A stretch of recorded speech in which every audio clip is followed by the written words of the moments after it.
ॐ अज्ञानतिमिरान्धस्य ज्ञानाञ्जनशलाकया चक्षुरुन्मिलितं येन तस्मै श्रीगुरवे नमः। वन्देऽहं श्रीगुरो श्रीयुत्पदकमलं श्रीगुरून् वैष्णवांश्च श्रीरूपं सागरजातं सहगण रघुनाथान्वितं तं सजीवं साद्वैतं सावधूतं परिजनसहितं कृष्ण चैतन्यदेवं श्रीराधा कृष्णपादान् सहगण ललिता श्रीविशाखान्वितांश्च तमादिदेवं करुणानिधानं तमालवर्णं सुहितावतारम् अपार संसार समुद्र सेतुं भजामहे भागवत स्वरूपम्। हे देव हे दैत हे भुवनैक बंधो हे कृष्ण हे चपल हे करुणैक सिंधु हे नाथ हे रमण हे नयनाभिराम हा हा कदानुभवितासि पदं दृशोर्मे। श्री कृष्ण चैतन्य प्रभो नित्यानंद श्री अद्वैत गदाधर शिवसदि गौर भक्त वृंद। हरे कृष्णा कृष्णा कृष्ण हरे हरे हरे राम राम राम हरे हरे। हरे कृष्णा। सर्वप्रथम मैं अपने गुरुपाद पद्म ओम विष्णुपाद अष्टोत्तरशत श्री श्रीमद् भक्तिवेदांत माधव गोसाई महाराज के चरण कमलों में अनंत कोटि दंडवत प्रणाम ज्ञापन करता हूं। हम लोग श्रीमद् भागवत पुराण में षष्ठ स्कंद में चतुर्थ अध्याय का श्रवण कर रहे हैं। आजामिल उपाख्यान के बाद अब परीक्षित महाराज प्रश्न पूछते हैं सुखदेव जी से कि आपने तृतीय स्कंध में जो संक्षेप में वर्णन किया था सर्ग लीला का अर्थात सृष्टि का स्वयंभू मनवंतर में कि किस प्रकार मनुष्य देवता इत्यादि की सृष्टि हुई, तो अब मैं उसी का विस्तार जानना चाहता हूं कि अपनी शक्ति से भगवान किस प्रकार आगे सृष्टि करते हैं। तो इस प्रश्न का स्वागत किया सुखदेव जी ने और सुखदेव जी कह रहे हैं जहां पर हमारा चतुर्थ स्कंध में प्रचेताओं का जो वर्णन था वहीं से आरंभ हो रहा है। प्राचीन बरही के जो 10 पुत्र थे जिनका नाम प्रचेता था, वे जब बाहर निकले क्योंकि उनको उनके पिता ने आज्ञा दी थी कि तुम सृष्टि करो, तो उन्होंने तपस्या की थी रुद्र गीत के द्वारा और फिर हम उनको भगवान के दर्शन हुए थे। भगवान ने उनको आशीर्वाद दिया था कि तुम्हारा उद्देश्य पूरा होगा। तो इस प्रकार से वहां पर जब बाहर निकले समुद्र से तो वृक्ष ही वृक्ष थे सारी पृथ्वी के ऊपर। उनको बड़ा क्रोध आया तो उन्होंने अपने मुख से वायु और अग्नि को प्रकट किया और वो वृक्ष जलने लगे।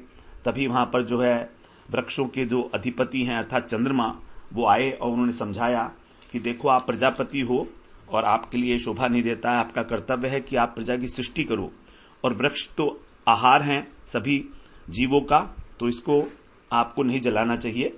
आप अपने जो परंपरा है, आपकी वंश परंपरा है, आप उसका ही अनुसरण करो, सत मार्ग का सेवन करो। इस प्रकार से उन्होंने फिर कहा कि तुम वृक्षों की जो पुत्री है उससे आप विवाह कर लो और ऐसा ही किया। फिर प्रचेताओं ने फिर विवाह के बाद उनका दक्ष नाम की जो प्राचेतस दक्ष हैं वो उत्पत्ति हुई। इनको प्राचेतस दक्ष कहा जाता है और जो ब्रह्मा जी के पुत्र थे उनको दक्ष कहा जाता है। दोनों वही दक्ष जो हैं अब प्राचेतस दक्ष बन के आए हैं। तो इनको भी अपनी पुत्रियों पे बड़ा प्रेम था, उनको भी बहुत प्रेम था। तो उसी प्रकार से फिर यहां पर सृष्टि करने के लिए दक्ष जी ने भगवान की आराधना की हंस गुह्य नामक स्तोत्र से। तो अब उसी का हम लोग पाठ करेंगे, श्रवण करेंगे, हंस गुह्य स्तोत्र। तो इसमें कह रहे हैं दक्ष प्रजापतिरुवाच नमः पराया वित्थानुभूतये गुणत्रयाभास निमित्त बंधवे अदृष्ट धामने गुणतत्व बुद्धिभिर्निवृत्तमानाय दधे स्वयंभुवे। भगवान की स्तुति करते हुए कह रहे हैं दक्ष प्रजापति कि आप क्या हो, पराय, पराय का मतलब है आप प्रकृति से अतीत हो, पर स्वरूप हो, और आप अवितय अर्थात आपके अंदर किसी प्रकार का कोई व्यर्थ नहीं है, अव्यर्थ हो, आप अमोघ हो। आपकी जो सत्ता है वो अमोघ सत्ता है, कभी भी चित्त शक्ति जो है आपकी, और अनुभूत है, आप अनुभव योग्य हो, आपकी अनुभूति और आपकी जो शक्ति है वो अमोघ है। और गुणत्रय, आप यद्यपि आप जीव और प्रकृति इन सबसे परे हो, पराय, पर स्वरूप हो, श्रेष्ठ हो, उनके नियंता हो और उनकी स्फूर्ति देने वाले हो। वास्तव में आप ही सब चीजों को स्फूर्ति देते हो, जितने भी गुण हैं। और आगे कह रहे हैं कि जो मनुष्य, ये जो हमको सृष्टि दिखाई दे रही है त्रिगुणमयी, इसको जिन्होंने वास्तविक समझ रखा है, सत्य समझ रखा है, वे आपके स्वरूप का साक्षात्कार नहीं कर सकते, क्योंकि आपकी पहुंच नहीं है वहां तक। इंद्रियों के द्वारा, पंचभूत के द्वारा, बुद्धि के द्वारा गुण, तत्व और बुद्धि, गुण का अर्थ है यहां पर इंद्रियां, तत्व का मतलब है पंच महाभूत, और बुद्धि, तो बुद्धि आदि के द्वारा भी, और निवृत्त मानाए अन्य प्रमाण जो दिए जाएं, तो उससे भी आप परे हो। आप कैसे हो? स्वयं भुवे, स्वयं प्रकाश हो। आप तक किसी भी प्रमाण की पहुंच नहीं है, आपकी कोई सीमा नहीं है, आपकी कोई अवधि, आपका कोई पराकाष्ठा नहीं आपकी। आप स्वयं प्रकाश हो और आप परात्पर हो, पर स्वरूप हो। ऐसे आपको मैं दधे नमः ध्यान करते हुए मैं आपका प्रणाम करता हूं, आपको प्रणाम करता हूं। तो भगवान की महिमा का ही गान किया गया है कि आपकी जो चित्त शक्ति है वो अमोघ है, अवितय है, और आप अनुभव गम्य हो। तो जो लोग जो हैं इन तीनों गुणों की प्रतीति को ही सत्य मान लेते हैं, उनके लिए आप अदृष्ट धामने, वो आपको नहीं देख सकते, और आप सबके बंधु हो, और इंद्रियां, पंच महाभूत और बुद्धि इत्यादि के द्वारा, अन्य प्रमाणों के द्वारा आप नहीं जाने जा सकते, क्योंकि आप स्वयं प्रकाश हो। इस प्रकार से बताया। अब 24वें श्लोक में कहते हैं, न यस्य सख्यम पुरुषो वैति सख्यु सखा वसन संवसतः पुरेस्मिन् गुणो यथा गुणिनो व्यक्त दृष्टे तस्मै महेशाय नमस्करोमि। कह रहे हैं कि यथा गुणः गुणिनः, जैसे गुण, गुण कौन से? विषय के, रूप रस स्पर्श इत्यादि, ये गुण गुणवान, गुणवान कौन है? रसना और नेत्र, जो हमारी इंद्रियां हैं। तो जैसे रूप को हम इंद्रियों से ग्रहण करते हैं नेत्र के द्वारा, तो नेत्र को नहीं जान सकता रूप, तो गुण रूप नेत्र को नहीं, इंद्रियों को नहीं जान सकते। उसी प्रकार से अस्मिन पुरे, इस पुरी में अर्थात नगर में जो शरीर है हमारा, इसमें संवत्स है, साथ रहते हुए भी, और आप कौन हो? सखा हो। तो सखा होने पर भी, आप जीव के सखा हो आप, तो ऐसा होने पर भी यस्य सख्यु सख्यम न अवैति, जिस सखा की सहृदयता को जीव नहीं जान पाता। आप इस शरीर में, देह अस्मिन पुरे, अस्मिन पुरे का मतलब है शरीर, तो इस शरीर के अंदर आप रहते हो सखा के रूप में, लेकिन जीव आपको नहीं जानता। आपको जीव नहीं जानता। कैसे नहीं जानता? क्योंकि जिस प्रकार से जो कार्य है वो कारण को नहीं जान सकता, कार्य कारण को नहीं जान सकता, क्योंकि कारण अतीत है कार्य से, कारण से ही कार्य की उत्पत्ति होती है। तो क्योंकि ये इंद्रियां इत्यादि जितने भी हैं हमारे, बुद्धि इत्यादि, ये सब माया के द्वारा प्रदत्त हैं, तो ये तो माया को ही नहीं जान सकते, प्रकृति को ही नहीं जान सकते, तो आपको क्या जानेंगे? लेकिन फिर भी आप इस शरीर में ही आत्मा के साथ सखा के रूप में विराजमान हो। द्वा सुपर्णा सयुजा सखाया समाने वक्षे परिशस्व जाते। श्रुति में कहा गया है कि हमारे ही शरीर के अंदर, ये वृक्ष रूपी शरीर है, इसके अंदर दो पक्षी विराजमान हैं, एक का नाम है जीवात्मा, दूसरे का नाम है परमात्मा। दोनों सखा हैं। द्वा सुपर्णा सयुजा सखाया, साथी उत्पन्न हुए दोनों और सखा भी हैं। लेकिन फिर भी जो जीवात्मा नामक पक्षी है वो उस परमात्मा को नहीं जान पाता। कारण क्या है? क्योंकि वो परमात्मा का अंश है और अंश कभी भी अंशी को नहीं जान सकता। तो इसीलिए आप जीव और जगत के दृष्टा हो, आप साक्षी हो, आप दृश्य नहीं हो। दृश्य तो एक प्रपंच है जो आपका बनाया हुआ है। इस प्रकार से हे महेश्वर, हे सभी के ईश्वर, मैं आपके श्री चरणों में नमस्कार करता हूं। तस्मै महेशाय नमस्करोमि। 25वें श्लोक में बोलते हैं, देहो सवोक्षा मनवो भूत मात्रा नात्मान मन्यम च विदु परम यत् सर्वं पुमान् वेद गुणाश्च तज्ञो न वेद सर्वज्ञ मनंत मीणे। यहां पर कह रहे हैं कि हमारी जो देह है, असव माने यहां असु का अर्थ होता है प्राण। तो ये असु मतलब प्राण हमारे, अक्ष माने इंद्रियां। अक्ष का मतलब नेत्र होता है, लेकिन यहां पर नेत्र जो है इंद्रियों का सभी का उपलक्षण है, तो उससे सभी इंद्रियों को लेना होता है। और मन, वह मन और बुद्धि, भूत माने पंच महाभूत और मात्रा माने तन मात्रा, ये सब कैसी हैं? जड़ हैं। इसीलिए ये आत्मानम अपने आप को और च अन्यम और दूसरे को न विदु नहीं जानती। हमारी जो देह है, प्राण है, इंद्रियां हैं, मन बुद्धि हैं, ये सब जड़ होने के कारण अपने को भी नहीं जानती और अपने से अतिरिक्त भी किसी को नहीं जानती।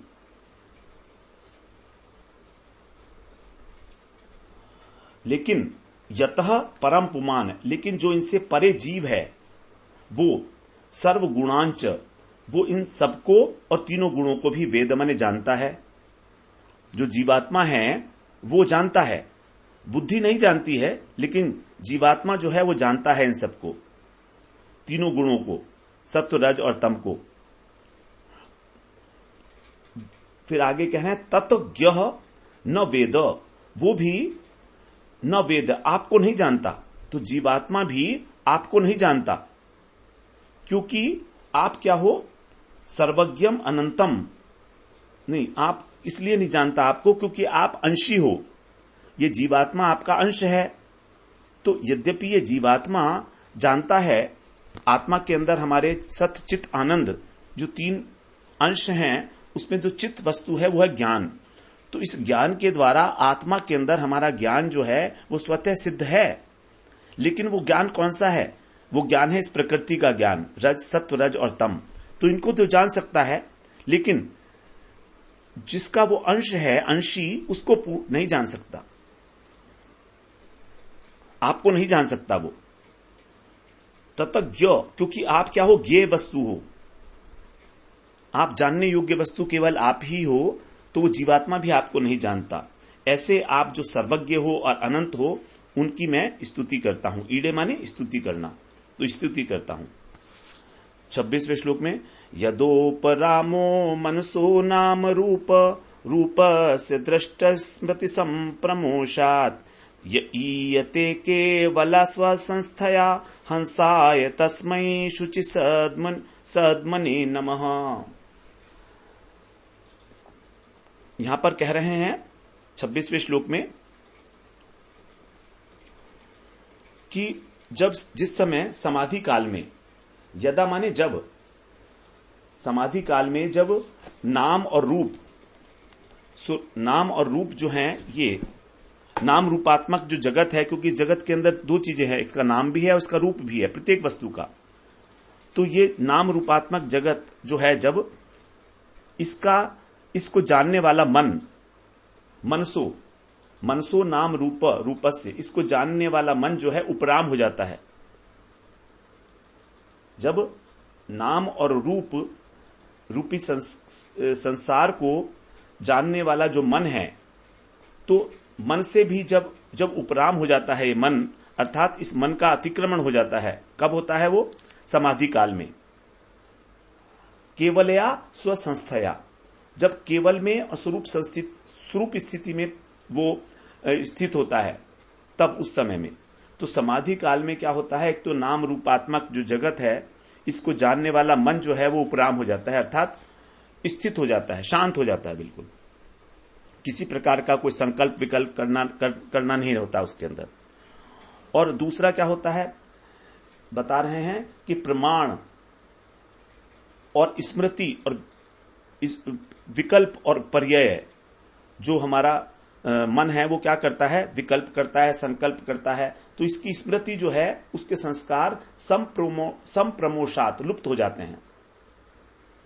समाधि में हमारे जो संस्कार हैं इस चित्त के अंदर, वे संस्कार जो हैं लुप्त हो जाते हैं, अर्थात बिल्कुल शांत हो जाते हैं। किसी प्रकार का उसमें कोई उद्वेग नहीं होता, कोई चंचलता नहीं होती। जैसे चित्त के अंदर हमारे लगातार स्फुरण के रूप में और उठते रहती हैं वेव्स, तो वो सारी की सारी जो लहरें हैं संस्कारों की, वो सब शांत हो जाती हैं। और मन भी जो है इस संसार से उपराम हो जाता है, इस नाम रूपात्मक जगत से, त्रिगुणात्मक जगत से। उस स्थिति में, समाधि काल में, तब उस समय क्या होता है कि बिना मन के, मन तो रहा नहीं उस समय क्योंकि मन काम नहीं कर रहा है, तो उस समय केवल अपनी स्वरूप स्थिति के द्वारा आप प्रकाशित होते रहते हैं। शुद्ध भक्तों के हृदय में, शुद्ध हृदय मंदिर में ही आपका निवास स्थान है।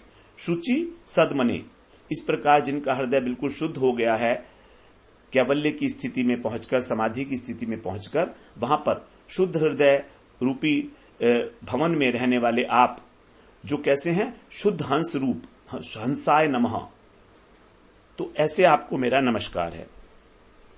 27वें श्लोक में बोलते हैं, मनीषिणोऽन्तर हृदि संनिवेशितम् स्वशक्तिभिर्नवभिश्च त्रिवृद्भिः वह्निं यथा दारुणि पांचदश्यम् मनीषया निष्कर्षन्ति गूढ़म्। अब यहां पर उदाहरण दे रहे हैं, जैसे यथा दारुणी गूढ़म, दारुणी का मतलब होता है लकड़ी, काष्ठ। तो जैसे जो यज्ञ करते हैं याज्ञिक लोग, वे लकड़ी में छिपी हुई अग्नि को, और वहनिम, वहनी का मतलब अग्नि, अग्नि कौन सी होती है, ये सामीधेनी। अग्नि अनेक प्रकार की होती है, उनमें से एक अग्नि का नाम है सामीधेनी। तो सामीधेनी नाम की जो अग्नि है उसको प्रकट करते हैं कैसे, पांचदश्यम, 15 मंत्रों के द्वारा। ये 15 मंत्र सामवेद के अंदर लिखे गए हैं, ऋचाएं हैं। तो 15 मंत्रों के द्वारा ये इसको निर्कशंती, प्रकट करते हैं, अर्थात खींचते हैं। लकड़ी के अंदर से मंत्रों के द्वारा ही अग्नि को प्रकट करा दिया जाता है, बिना किसी घर्षण के अग्नि में से, क्योंकि अग्नि तो लकड़ी के अंदर रहती ही है। तो उसी प्रकार से बता रहे हैं, जो ज्ञानी पुरुष हैं वे अपने हृदय के भीतर जो छिपे हुए हैं आप, अंतः हृदय सन्निवेशितम, आप जो हृदय के अंदर छिपे हुए हैं गूढ़ भाव से, उसको मनीषिण है, मतलब जो ज्ञानी लोग हैं वे त्रिवृद्धि, तिगुनी की गई, नवाभि माने 9, तो 9 को यदि 3 गुना करते हैं तो 27, तो 27 जो शक्तियां हैं, उन 27 शक्तियों के भीतर जो आप छिपे हुए हैं, आपको वे अपनी शुद्ध बुद्धि के द्वारा, मनीषया, मनीषया माने शुद्ध बुद्धि, शुद्ध बुद्धि के द्वारा जो है आपको ढूंढ लेते हैं। तो जो ज्ञानी लोग हैं वे आपको हृदय के अंदर ही, जो आप छुपे में हैं, वहां से आपको ढूंढ लेते हैं। कैसे ढूंढ लेते हैं, कैसे ढूंढ लेते हैं वो, जब उनका हृदय जो है शांत हो जाता है, बिल्कुल चित्त बिल्कुल शांत हो जाता है, तो जिस प्रकार से 15 मंत्रों के उच्चारण करने से ही जो अग्नि स्फुरित हो जाती है, उसी प्रकार से आपको जो ज्ञानी लोग हैं वो जीत लेते हैं। तो अग्नि में, लकड़ी में जैसे आग छुपी है, उसी प्रकार आप भी हमारे शरीर में 27 शक्तियों के साथ छिपे हैं। अब आगे कह रहे हैं 27 शक्तियां कौन सी हैं भगवान की, जो हमारे अंदर 24 तत्व हैं, और एक तत्व है आत्मा, और एक तत्व कहा जाता है भगवान परमात्मा, 26 हो गए, और काल को भी कभी कभी तत्व कहा जाता है। तो ये 27 शक्तियां, इसके विषय में तो ज्यादा जानकारी नहीं है, लेकिन जो हमारे अंदर छिपी हुई हैं, जितने तत्व है प्रकृति के, उसी की संख्या है ये। 28वें श्लोक में बोलते हैं, सवै ममाशेष विशेष माया निषेध निर्वाण सुखानुभूति स सर्वनामा स च विश्वरूपः प्रसीदता मनिरुक्तात्मशक्ति। तो यहां पर जो 27वें श्लोक में 27 शक्तियां बताई हैं, उसके अंदर वही हैं पंच महाभूत, पंच तन्मात्रा, पंच ज्ञानेन्द्रिय, पंच कर्मेंद्रिय, 20 हो गए। उसके बाद मन, बुद्धि, अहंकार और चित्त, ये 24 तत्व हैं। इसके अतिरिक्त यहाँ पर 3 गुणों को और लिया गया है प्रकृति के, सत्वगुण, रजोगुण और तमोगुण। तो 24 + 3 27 शक्तियां।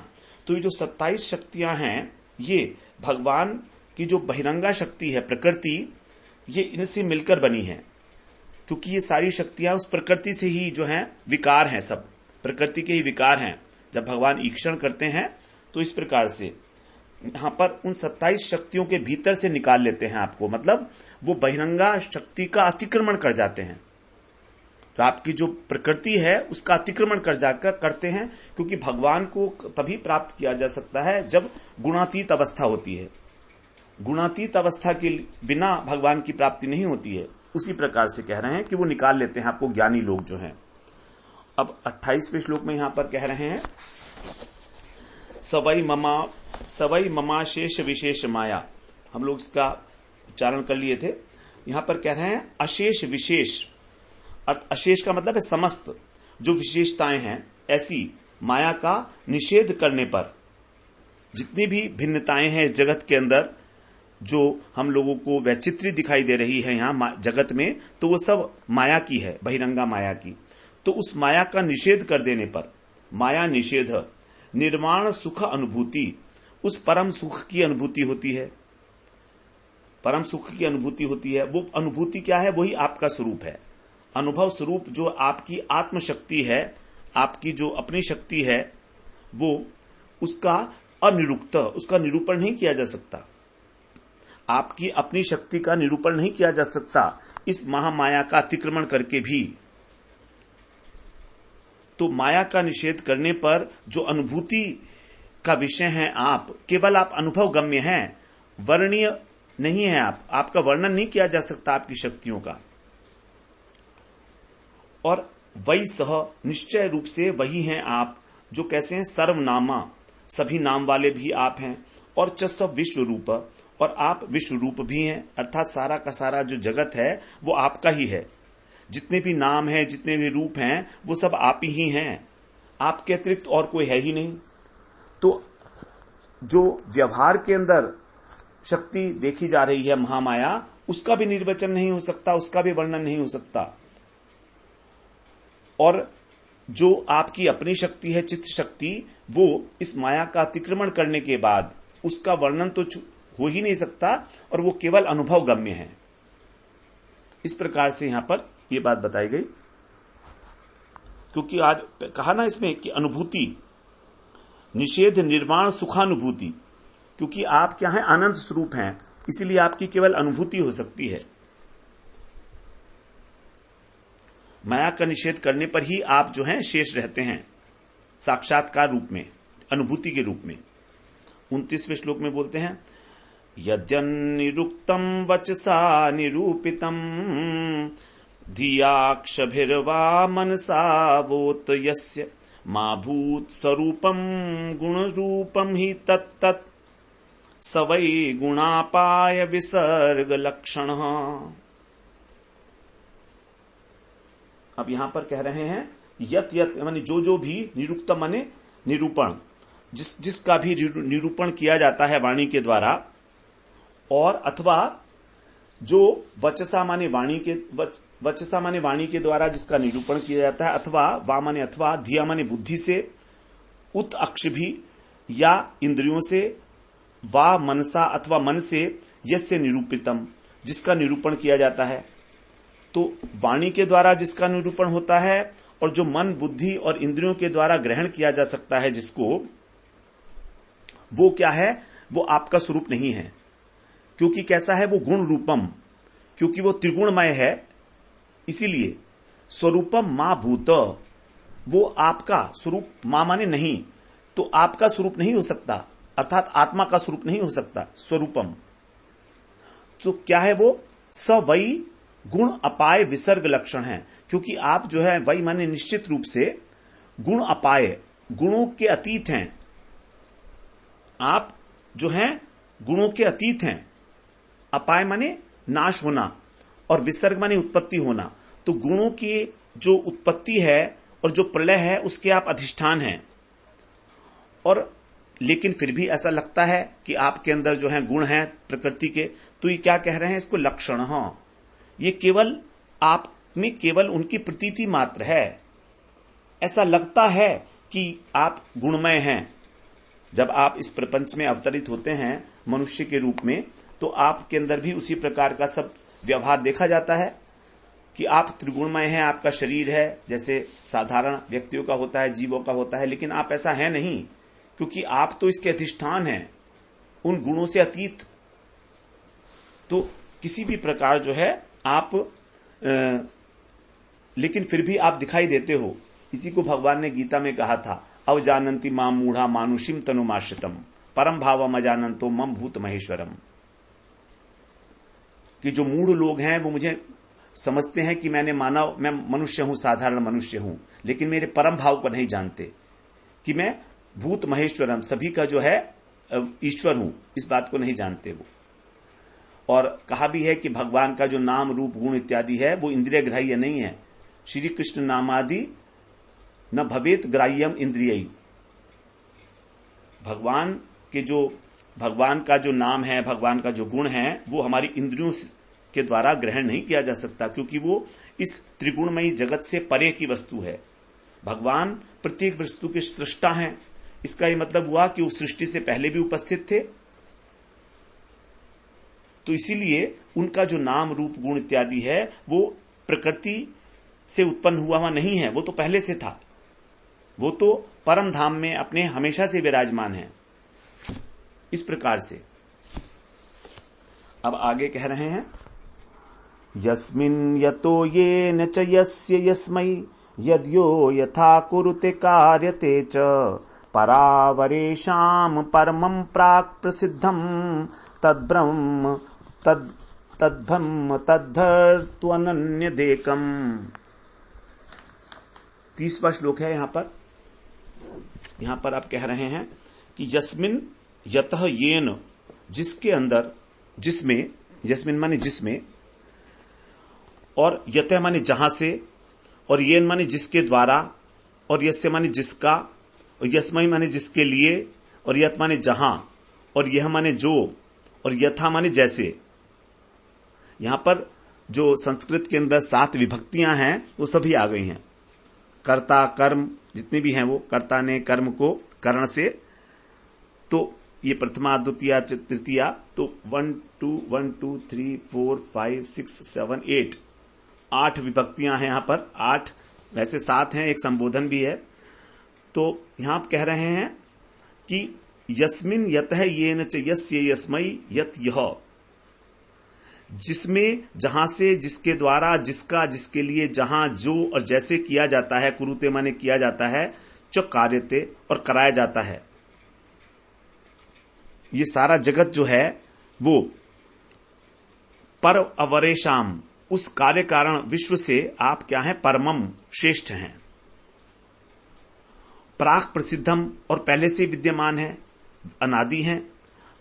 तत् अनन्यत हेतु, और एकमात्र कारण है, इसलिए आप क्या हैं? एकम, अद्वितीय हैं। तत् ब्रह्म, वही आप ब्रह्म हैं। बड़ी सुंदर बात यहां पर बताई है। आप में सारा जगत स्थित है, आपसे ही निकला है, और आपने किसी और के सहारे नहीं बल्कि अपने आप से ही इसका निर्माण किया है, अपने आप से ही। क्योंकि उपादान जो कारण है वो भी, मुख्य उपादान कारण तो भगवान ही है ना। प्रकृति जो है भगवान की शक्ति है, और शक्ति और शक्तिमान में भेद नहीं होता। तो इस प्रकार से, और ये आपका ही है, आपके लिए ही है, और इसके रूप में बनने वाला भी आप हैं, बनाने वाले भी आप हैं, और बनने बनाने की विधि भी आप ही हैं। तो आप ही सबसे काम लेने वाले हैं। और जब ये नहीं था जगत, कार्य कारण रूप जगत नहीं था, तब भी आप विराजमान थे अपने स्वरूप से। प्राक प्रसिद्धम, पहले से थे, इसीलिए आप सबके कारण हो गए, एकमात्र कारण। अनन्यत हेतु, तो इसीलिए आप में इस जीव जगत के भेद, और आप में कोई भेद नहीं है केवल एक ही है, एक ही तत्व जो है अलग अलग रूपों में विराजमान है। आप में किसी प्रकार का कोई भेद नहीं है। 3 प्रकार के भेद बताए गए हैं, स्वगत भेद, सजातीय भेद और विजातीय भेद। तो भगवान में ये 3 प्रकार के भेद नहीं हैं, जबकि यदि हम देखें तो हमारे अंदर ये भेद देखे जाते हैं। स्वगत भेद का अर्थ है हमारे अलग अलग जो अंग हैं उन सब के अंदर भेद।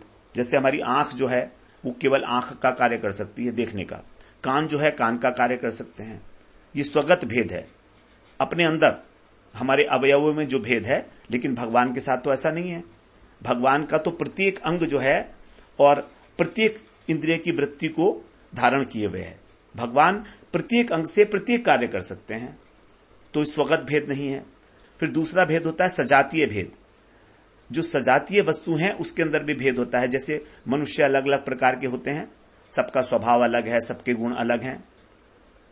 लेकिन भगवान के अंदर सजातीय भेद में नहीं है। भगवान का सजातीय कौन है? भगवान के सजातीय हैं भगवान के अवतार, भगवान के जो स्वांश हैं। जैसे कृष्ण हैं तो कृष्ण के जो अवतार हैं, राम है, नरसिंह है इत्यादि, तो उनमें कोई भेद नहीं है।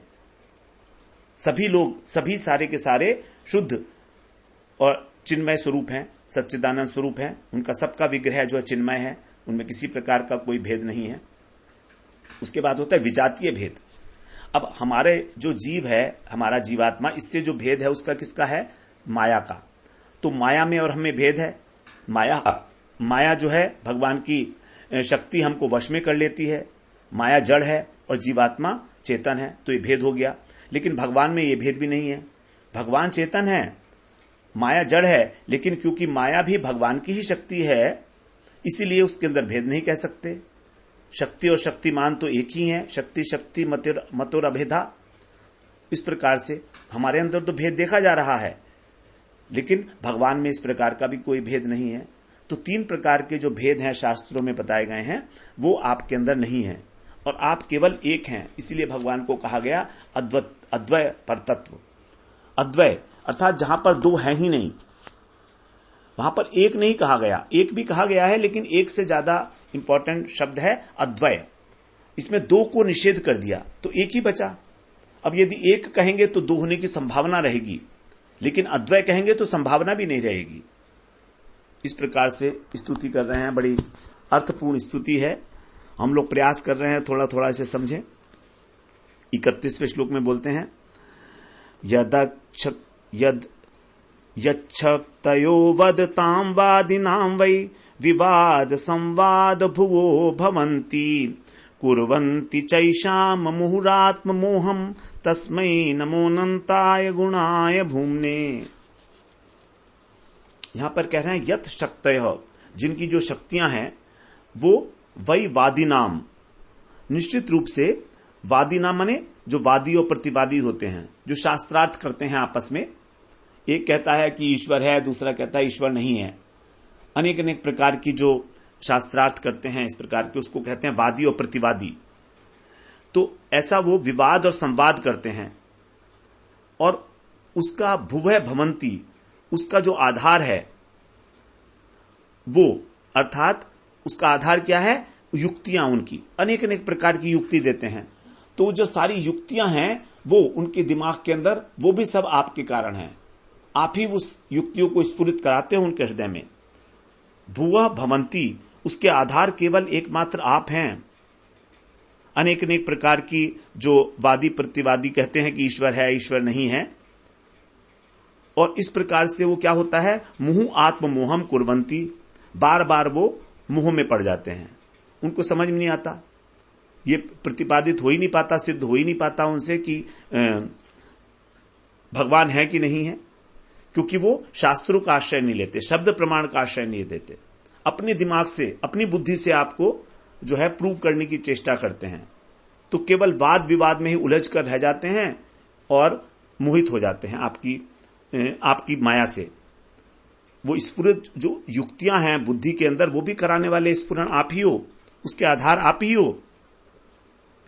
तो ऐसे आप जो हैं उनको तस्मै अनंत गुणाय भूम्ने नमः, अनंत गुण वाले उस सर्वव्यापक को मैं नमस्कार करता हूं।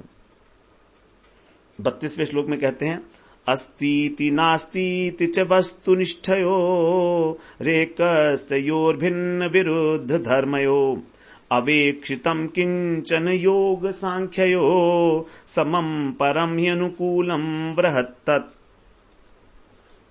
यहां पर कह रहे हैं एकस्थयो वस्तु निष्ठयो, अर्थात एक ही वस्तु के संबंध में अस्ति माने सगुण हैं भगवान, ये इस प्रकार का। और दूसरे लोग हैं जो कहते हैं नास्ति, अर्थात नहीं है भगवान, इस प्रकार का। विरुद्ध धर्मयो, विरोधी, जो परस्पर विरोधी धर्म है उसको किंच योग सांख्ययो न अपेक्षितम, जो योग शास्त्र है और सांख्य शास्त्र है ये नहीं देखते। तो कुछ लोग कहते हैं कि आपके हाथ पैर हैं, साकार विग्रह हैं, उपासक जो हैं आपके योग वाले, और जो सांख्यवादी हैं वो कहते हैं कि आपके हस्त और पाद नहीं है, निराकार हैं आप। इस प्रकार एक ही वस्तु के वो दो परस्पर विरोधी धर्मों का वर्णन करते हैं, लेकिन फिर भी कह रहे हैं कि उनके अंदर विरोध नहीं है। किंच योग सांख्यो न अपेक्षितम, बातें होने के बाद भी विरोध नहीं है उसके अंदर, क्योंकि दोनों वस्तु जो हैं अनुकूलम, दोनों ही बातें आपके अनुरूप हैं, दोनों ही जो हैं बातें एक साथ सच हैं आपके साथ परम वस्तु में। क्योंकि बिना हाथ पैर आदि का जो संभव नहीं होना और बिना हाथ पैर के, बिना आधार के हाथ पैर आदि का होना संभव नहीं है, और निषेध की भी कोई वहां पर संभावना नहीं है। इसीलिए आप साकार और निराकार इन दोनों से ही जो है ऊपर और सम परम ब्रह्म हो, समम परम, सम हो और परम ब्रह्म हो, मतलब दोनों से परे हो, अर्थात अनिर्वचनीय तत्व हो। तो आपके अंदर प्राकृत अंग नहीं है। जो कह रहे हैं वो ठीक कह रहे हैं ज्ञानी लोग भी, आपका जो हाथ पैर इत्यादि अवयव हैं वो प्राकृत नहीं है, अप्राकृत हैं।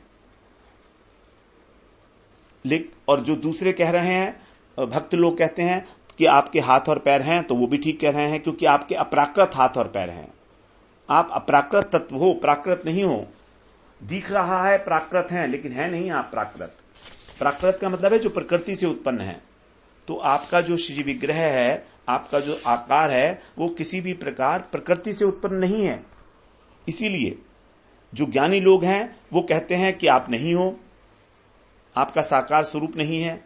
और जो भक्त हैं, जो योग करते हैं, वो आपको जो है चतुर्भुज रूप में पूजा करते हैं, आपकी उपासना करते हैं। तो यहां पर निराकार और आकार, आस्तिक और नास्तिक, इस दोनों के विषय में यहां पर बताया गया है। योग सांख्य योग, ये शब्द है यहां पर। योग का अर्थ है यहां पर भक्ति योग, और सांख्य का मतलब है ज्ञान मार्ग, ज्ञान योग।